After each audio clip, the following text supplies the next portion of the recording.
Welcome to the Cal Zone. So, the Nintendo Switch was a revolution in terms of its hardware, and it also wrought a turnabout with Zelda Breath of the Wild and Super Mario Odyssey in their respective genres as well.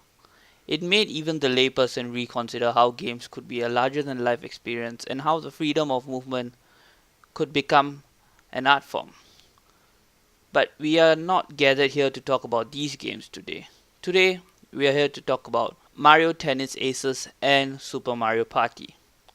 So they did both innovate in both their games, but what did they do wrong? What they did right is with Mario Tennis Aces is that it brought tension with its meter management and tighter gameplay, which made even fighting game players like Nairo and Zero feel at home.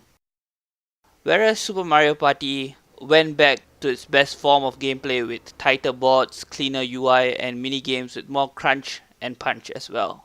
It even had a couple of unique modes never done on a console before. But all these weren't enough to satisfy many. Why?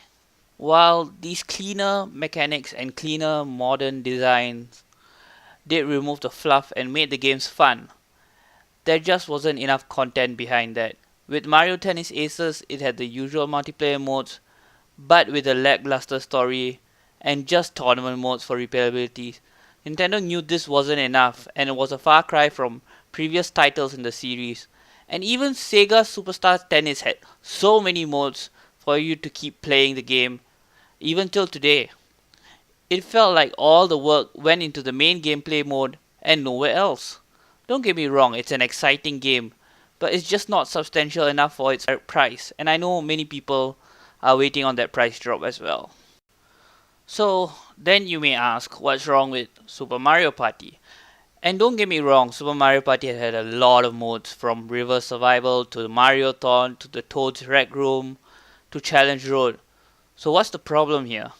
The lack of mini games dedicated to these modes are a huge sore spot with many.